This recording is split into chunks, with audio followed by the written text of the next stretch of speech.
اعوذ باللہ من الشیطان الرجیم بسم اللہ الرحمن الرحیم اللہم صلی علی محمد عبدک ورسولک وعلی المؤمنین والمؤمنات والمسلمین والمسلمات. تو وہ لڑکی جو تھی وہ شی واز ویری بیزی اور اس نے کہا کہ اپنے فیملی کے ساتھ اس نے کہیں جانا ہے, لیکن she was very happy to see me, اور obviously I was very happy کہ کوئی بندے سے کسی سے میں نے انگلش میں بات کی ہے, اور وہاں پر کوئی بات انگلش میں بات کرنے والا نہیں مل رہا تھا. سو اس تائیوانی لڑکی نے پھر مجھ سے اجازت چاہیے اور میں پھر اکیلا رہ گیا.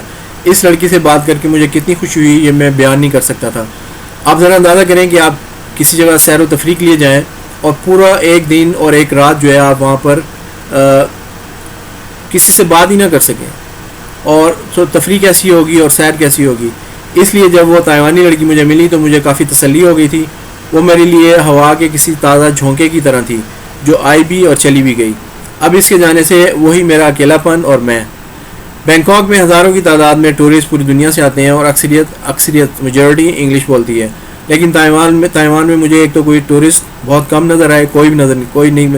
اس کی سب سے بڑی ریزن یہ ہے کہ وہ چائنا کنسیڈرڈ کے بھی یہ تائیوان چائنا کا علاقہ ہے, اور امریکہ بیک اپ کر رہا ہے تائیوان کو کہ وہ انڈیپینڈنٹ جو ہے نا وہ ہو جائیں. تو اس وجہ سے میرا خیال میں ٹورسٹ جو ہے نا وہ تائیوان کی طرف جانے کی بجائے بینکاک وغیرہ ادھر ادھر نکل جاتے ہیں, سنگاپور بینکاک وغیرہ کی طرف, یا ادھر ملیشیا کوالالمپور. بہرحال اس لڑکی کے جانے کے بعد میں نے کچھ فروٹ کھایا اور پھر مٹر گش کرنے کے لیے نکل کھڑا ہوا. اب میرے ذہن میں خیال آیا کہ کسی اچھے ہوٹل میں جاؤں اور وہاں سے جا کے کسی ریسیپشن سے جو لڑکی بیٹھی ہو اس سے انگلش میں بات کروں, کیونکہ انٹرنیشنل جو ملٹی نیشنل ہوٹل ہیں 5 اسٹار ہوٹل ہیں وہاں پہ ریسیپشن میں لڑکیوں کو انگلش آنی چاہیے, اس لیے ان کو ریسیپشن پہ رکھتے ہیں. یہ خیال آتے ہی میں اچھے ہوٹل کی تلاش میں نکل کھڑا ہوا. ویسے بھی مجھے واش روم جانے کی حاجت ہو رہی تھی. جلد ہی مجھے ایک علاقے میں کچھ ہوٹل نظر آ گئے. یہ اعلیٰ قسم کے ہوٹل تھے اور میں ان میں سے ایک ہوٹل کے اندر چلا گیا. ریسیپشن پہ موجود ایک لڑکی سے ہیلو ہائی کیا تو اس کو اپنی پرابلم بتائی کہ مجھے تائیوان میں گھومنے پھرنے میں کافی مشکلات پیش آ رہی ہیں اور مجھے معلوم نہیں کہ کون سی جگہ سیر کرنی چاہیے اور کیا چیز کہاں پر جانا چاہیے. اس لڑکی نے مجھے ٹورسٹ کے لیے بنائے گئے سیر و تفریح کے مقامات کے کچھ پیمفلٹ ہوتے ہیں نا جو بنائے گئے ہوتے ہیں وہ اس نے مجھے دیے. شکر ہے کہ وہ سب انگلش میں تھے. اس کے علاوہ بھی اس لڑکی نے مجھے کافی انفارمیشن دی اور کہ مجھے تائیوان میں کون سی جگہ جو ہے وہ وزٹ کرنا چاہیے. And she was speaking about all she was speaking English.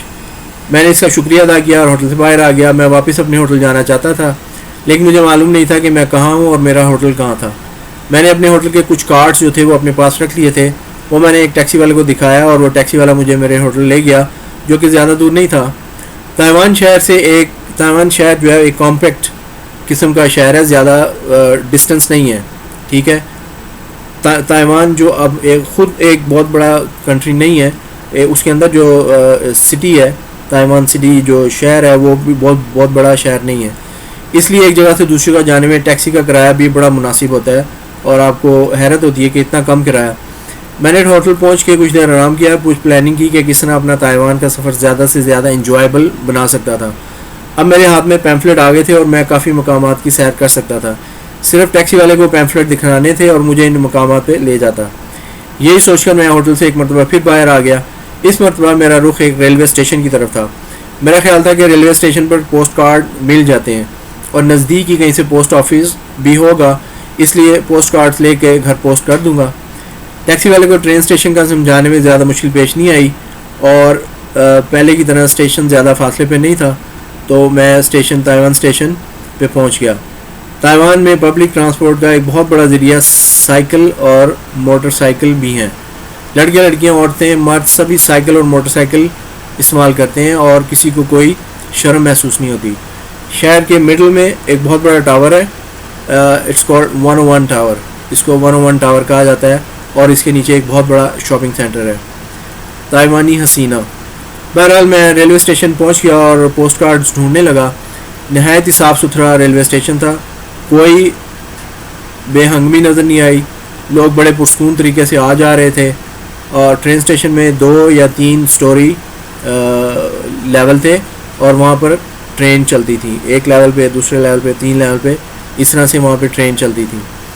یہاں سے تائیوان کے ہر کونے میں ٹرینیں چلتی ہیں اور میں مختلف دکانوں اور سٹالز کو دیکھتا اور گھومتا پھرتا جا رہا تھا کہ اچانک جس چیز پر میری نظر پڑی وہ مجھے حیرت زدہ کر گئی. اچانک نظر پڑی, حیرت زدہ کر گئی. مجھے یقین ہی نہیں آ رہا تھا. I could not have believed it کہ یہ میں کیا دیکھ رہا ہوں, اور اپنی آنکھوں پہ بھی مجھے یقین نہیں آ رہا تھا. ایسا لگتا تھا جیسے کہ میں ڈریم ہو میرے لیے, خواب, یا میں غلط فہمی میں ہوں. اور تھوڑا اور نزدیک ہو کر دیکھا میں نے تو یقین آیا کہ یہ وہ حقیقت ہی تھی اور خواب نہیں تھا. میں نے اپنی آنکھوں کو بھی دیکھا کہ یہ کیا واقعی وہی چیز ہے جو میں دیکھ رہا ہوں, یا ایسے ہی میں میرے ذہن میں چونکہ فیل ہو رہا ہے تو میں وہ چیز دیکھنے لگ گیا ہوں. وہ چیز ہے کہ مجھے بے انتہا خوشی ہوئی اور بڑا حوصلہ ہوا اور میری ہمت بڑھ گئی. وہ ایک پاکستانی لڑکا تھا. جی yes, he was a Pakistani boy, اور پاکستانی تھا اور انڈین اور بنگلہ دیشی بھی ہو سکتا تھا, لیکن اس نے شلوار قمیض پہنی ہوئی تھی. انڈین اور بنگلہ دیشی شلوار قمیض نہیں پہنتے, وہ پجامہ پہنتے ہیں. شلوار اگر قمیض پہنی ہو تو پجامہ ساتھ پہنتے, شلوار کوئی نہیں پہنتا. اس لیے مجھے اس کو پہچاننے میں دیر نہیں لگی. وہ لڑکا اس ریلوے اسٹیشن پر لیڈیز خصوں کا سٹال لگا رہا تھا. لیڈیز خصے ہوتے ہیں نا, ان کا سٹال لگا رہا تھا. اور میں اس کے پاس پہنچ گیا اور اس سے سلام دعا کی, اور اس نے بھی سلام کا جواب دیا, لیکن he was not very energetic. اس نے کوئی خاص جو ہے نا وہ جوش نہیں دکھایا, جیسے کہ میں جوش دکھا رہا تھا کہ وہ پاکستانی نظر میں جیسے کہہ رہا تھا کہ پاکستانی نظر آ گیا, لیکن اس نے کوئی گرم جوشی نہیں دکھائی. میں جیسے مجھے دیکھے حیران نہیں ہوا, جیسے کہ میں ایک نارمل بندہ تھا. بہرحال میں نے اسے اپنا تعارف کرایا کہ میں آسٹریلیا سے آیا ہوں اور تائیوان کی سیر کر رہا ہوں, لیکن مجھے یہاں پہ بہت زیادہ مشکلات پیش آ رہی ہیں. وہاں پر کافی تائیوانی لڑکیاں بھی جمع تھیں اس اسٹال پر, جو کہ خصوں کو دیکھ رہی تھیں اور پہن کے ٹرائی بھی کر رہی تھیں. اس پاکستانی لڑکے کے اسٹال سیٹ کرنے کے ساتھ ساتھ وہ مجھ سے باتیں بھی کر رہا تھا. میرا خیال تھا کہ وہ گجرات کا رہنے والا تھا. میں نے اسے اس پاکستانی لوگوں کے بارے میں پوچھا جو کہ تائیوان میں رہ رہے تھے. اس نے بتایا کہ اگرچہ تائیوان میں پاکستانی رہتے ہیں لیکن زیادہ تعداد میں نہیں ہیں. میں نے اس سے مسجد کے بارے میں پوچھا کہ مسجد کہاں پر ہے. ابھی ہم باتیں کر رہے تھے کہ اس لڑکے کا بڑا بھائی بھی آ گیا اور وہ کچھ غصے میں لگ رہا تھا. شاید اس کے چھوٹے بھائی نے ابھی تک اسٹال سیٹ نہیں کیا تھا اور وہ تقریباً چھوٹے بھائی کو ڈانٹ رہا تھا. میں کھڑا ادھر ایک سائڈ پہ کھڑا ان کی گفتگو سن رہا تھا اور ادھر ادھر دیکھتا رہا. وہاں پر کافی زیادہ لڑکیاں تھیں, لیکن وہ بڑی بڑی آنکھیں مجھ پر, دو بڑی بڑی آنکھیں مجھ پر مرکوز تھیں. میں نے ایک آدھ بار ادھر ادھر دیکھا اور شاید میں نے دیکھا کہ میرے پیچھے شاید وہ کسی کو دیکھ رہی ہوگی, لیکن ان بڑی بڑی جھیل جیسی آنکھوں سے کی طرف دیکھا تو وہ مجھ پر ہی مرکوز تھیں. اور پھر مسکراہٹ بھی نظر آئی. 20-22 سال کی اسمارٹ لڑکی جس نے اسکرٹ پہنا ہوا تھا اور پنڈلیوں تک کالے شوز تھے, گلے میں موتیوں والا نیکلس, ہونٹوں پہ ہلکی سرخی, بڑی بڑی نرگسی آنکھیں اور نشیلی اور نرگسی آنکھیں, اور کندھے پر بیگ لٹکایا اور خود سے دیکھنے کی بجائے مجھے دیکھ رہی تھی.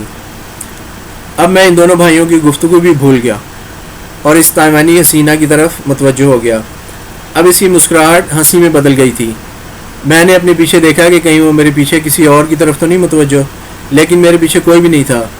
بہرحال میرے دل کی دھڑکن تیز ہو گئی. ایسا محسوس ہوا کہ اس ریلوے اسٹیشن پر صرف ہم دونوں کے علاوہ کوئی بھی موجود نہیں ہے. پتہ نہیں اس لڑکی میں مجھے اٹریکشن تھی یہ جو مجھے اس کی طرف کھینچ رہی تھی, یا پھر چونکہ میں خود کسی کی توجہ کا طلبگار تھا اور اس لڑکی کی طرف میرا دیکھنا صرف اپنے لیے سمجھ بیٹھا تھا. بہرحال میں نے اسٹال والے لڑکے کے بڑے بھائی سے بھی خود اپنا تعارف کروایا اور اس سے مسجد کا پتہ معلوم کیا. اس نے کہا کہ اسٹیشن کے باہر ٹیکسی سٹینڈ سے ٹیکسی لے کر تائیوان کی نزدیک مسجد میں چلے جائیں. اس نے مجھے 2-4 لفظ بتا دیے کہ ٹیکسی والے کو یہ بتا دیں. میں نے کہا میں نے ان لڑکوں سے اجازت چاہیے اور ٹیکسی سٹینڈ کی طرف چل پڑا. وہ حسینہ بھی میرے پیچھے پیچھے چل پڑی. تھوڑی دور جا کر میں آہستہ ہو گیا اور پھر رک گیا, اور وہ حسینہ میرے سامنے آ کے رک گئی اور لگی مسکرانے. میں بھی مسکرا پڑا اور ہائے کہا. اس نے بھی ہائے کہا. اب میں اس سے آگے میں نے کہا کہ کیسی ہو, انگلش میں نے کہا ہاؤ آر یو, لیکن اس کی طرف صرف مسکراہٹ ہی واپس آئی. اس نے میری بات کا دوسرا جواب نہیں دیا. میں سوچ رہا تھا کہ اس کو ساتھ لے کر کہیں کھانا وانا کھاتے ہیں, بیٹھتے ہیں, لیکن سب سے بڑا مسئلہ میرے لیے حلال کھانے کی چیزوں کا تھا. میں نہیں چاہتا تھا کہ انجانے میں کوئی حرام شے کھا بیٹھوں. میں نے باڈی لینگویج سے اسے بتایا کہ وہ بڑی خوبصورت ہے اور اس کی آنکھیں جو ہیں بڑی خوبصورت ہیں. اس نے چائنیز میں کچھ کہا اور مسلسل مسکرائی جا رہی تھی, اور کچھ دیر میرا اس کا ساتھ رہا, لیکن بات آگے نہیں بڑھ رہی تھی. میں نے اسے اشاروں سے کافی چیزیں بتانے کی کوشش کی جس کی اسے کچھ سمجھ نہیں آئی.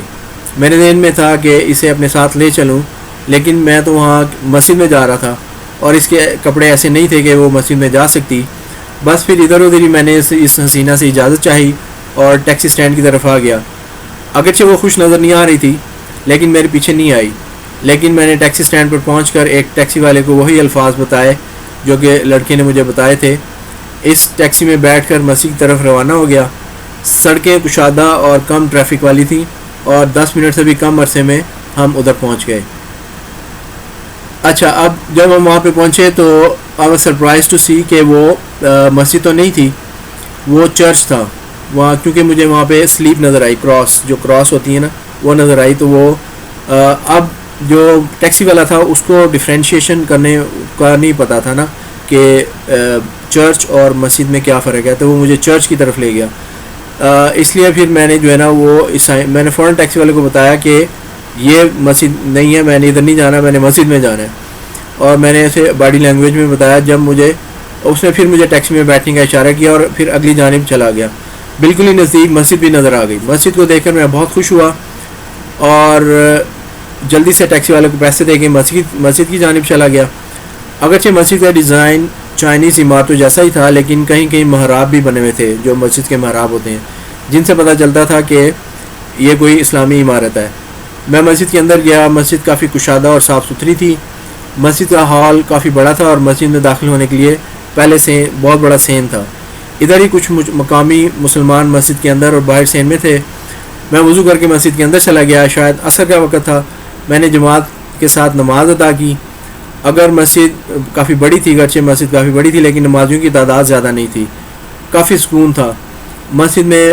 وہاں بھی میرے طرح کے مسجد میں وہاں کے لوگوں سے کوئی خاص بات نہ ہو سکی، کیونکہ وہی بات تھی کہ وہاں پہ وہ جو لوگ تھے چائنیز تھے اور وہ انگلش نہیں بول سکتے تھے۔ لیکن یہ جو سب سے اچھی بات وہاں پر ہوئی وہ یہ تھی کہ وہاں 1-2 سٹال لگے ہوئے تھے اور کھانے پینے کی چیزیں وہاں پر اویلیبل تھیں، اور مسجد میں ظاہر حلال فوڈ تھا۔ وہاں پہ میں نے بیٹھ کے خوب جو ہے نا چیزیں اپنی بھوک مٹائی۔ اس میں مٹن بھی تھا اور روسٹ میٹ تھا اور بھی بہت ساری چیزیں جو میں نے کھائیں، بلکہ میں نے مٹن، سلاد، روٹی، سوپ، قہوہ اور بہت ساری چیزیں جو ہے نا وہ دوسری بھی سیل ہو رہی تھیں، اور میں نے خوب انجوائے کیا وہاں بیٹھ کے، بلکہ میں نے اپنے ساتھ بھی کچھ چیزیں لے لیں تاکہ میں ہوٹل میں بیٹھ کے کھا سکوں۔ اوکے، سو نیکسٹ جو ہے نا میں آپ کو فردر اپنی نیکسٹ ویڈیو میں بتاؤں گا۔ آپ اپنا خیال رکھیں، انشاءاللہ تعالیٰ میں آپ کو اپنی ویڈیو میں اس کے بارے میں فردر بتاؤں گا۔ اس ویڈیو کو لائک کریں، شیئر کریں اور بیل آئیکن کو پریس کریں، اور کمنٹس کریں کہ آپ کو ویڈیوز کیسی لگ رہی ہیں، تاکہ میں اس کے مطابق پھر امپروو کروں یا جو بھی ہے، اور جو بھی آپ کو پتہ چل رہی ہے انفارمیشن اپنے فرینڈز وغیرہ کو بھی اس کے بارے میں بتائیں۔ تھینک یو ویری مچ، بہت شکریہ، all the very best to you, اللہ حافظ، السلام علیکم۔